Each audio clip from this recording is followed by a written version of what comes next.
Daddy, wait right here. Wait across the street. I think it's human nature to think if something bad happens, well, how did I get here? What did I do wrong? What do I need to do to fix this situation? And so there's been times where I've thought, am I doing something wrong? Do I need to change our path? But I've never felt like Izzy wasn't supposed to be ours.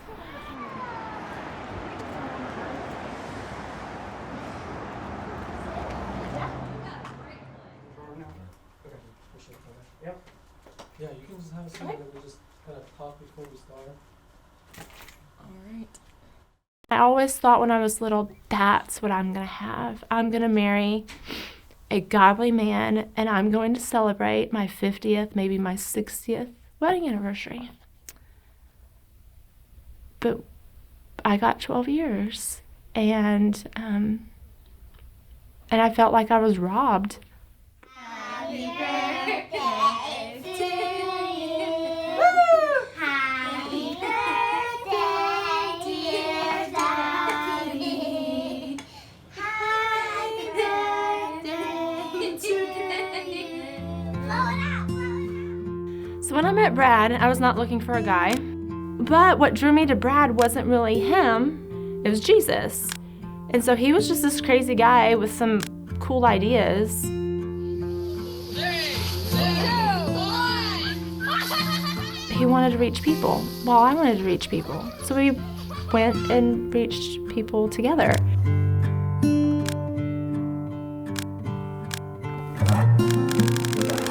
So Brad and I, when we first got married, went on our honeymoon, came home, packed up everything we owned, and started working at a children's home. So we'd been married 2 weeks, and we instantly became house parents to 9 middle school girls. So it was kind of a trial by fire. But we quickly realized when we were doing that ministry that a lot of those kids that were there just needed a loving home. So we worked there for a couple of years, and we always had it in the back of our heads that at some point we wanted to be those people. We wanted to foster as well. Yeah. Yes, yes.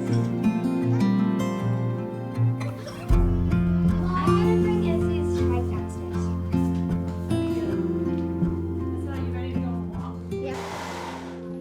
Every Thursday night, Brad used to meet with a few of the men at our church, but for some reasons they couldn't meet that day, and so they just did it by phone. So Brad was on the phone with Paul Morris, actually, and they were just talking, and the phone went dead.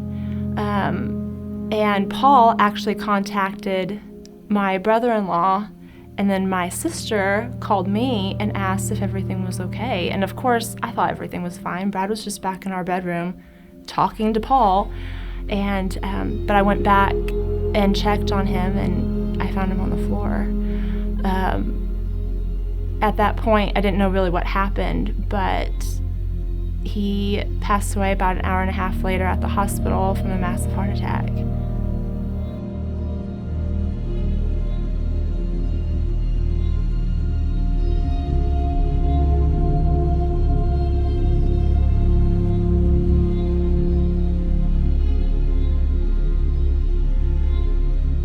I lost my spouse, my right hand. I lost my best friend. I lost, my kid's daddy. And so instead of having a hole, I felt like I had 5 or 6 holes that were left. My kids are all very different ages. Izzy obviously was tiny, didn't understand what was going on. Joanna was 12, and she instantly broke down when I told her.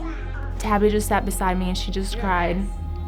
Noah didn't say anything, and I think boys respond differently than girls, and Noah just sat there for a while, and then he looked at me and he said, "Mom, Izzy's not gonna remember Dad."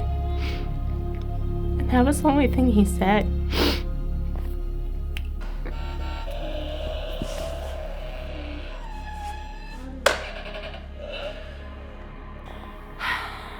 About a month after Brad passed away, we got the phone call that Israel's birth mom appealed the judge's decision, and the appeal was denied, which basically meant Izzy could be ours. More water. But it dawned on me that Izzy wasn't even 2, and he lost his birth dad because the court said that he wasn't fit. And then he was given the best dad in the world, and that dad was taken away too. And he probably wouldn't remember either one.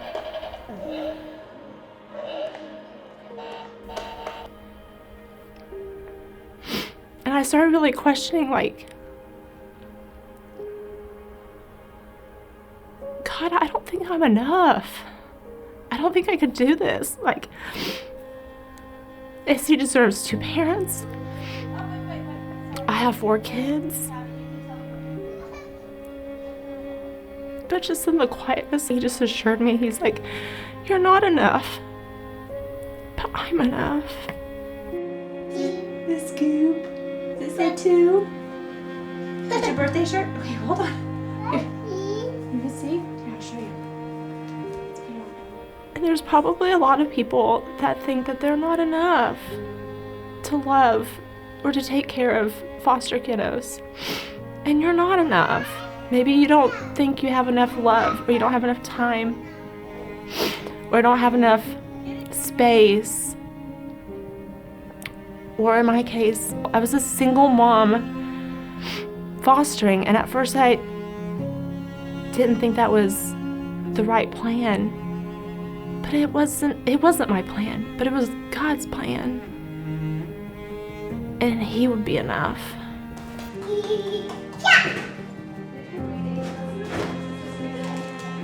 I'm thankful for my family, for my church family that have stepped up and have filled in some of the gaps. I know there's people, especially my Sunday school class, and other people in the church I can reach out to about any prayer requests. And I know they are praying for us or praying for his case or whatever's going on. It's been a huge blessing having those text messages come in now and then with, we're bringing you a meal, we're dropping off things for the kids. The church has really wrapped around us and just been there. Amen. My biggest desire for Izzy and for all of my children, I just want them to remember that their daddy loved Jesus and that we as a family love Jesus. And I just want every memory of him just to point back to Jesus. And I want Izzy to be adopted into our family and adopted into our spiritual family as well.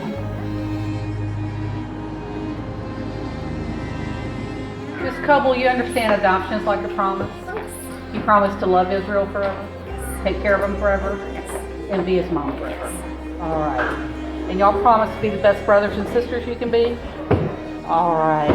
Well, it is my pleasure and privilege to grant this adoption and make Israel Paul Coble a member of the Coble family forever and ever. I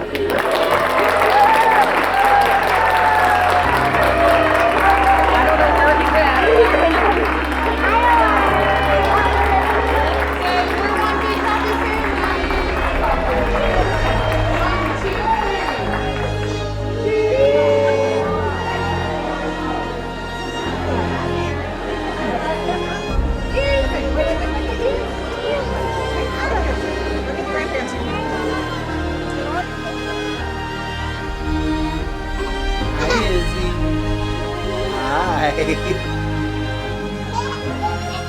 You know, the realization that you're not in control, but the person who is in control you can trust. And so we can trust in God. We can look and know that, you know, no matter what, no matter whether, you know, it seems horrible or it's just a time that you have to work through, you know, that God is in control, and the one that's in control is bigger and stronger than any of us. Bigger and stronger than even life itself.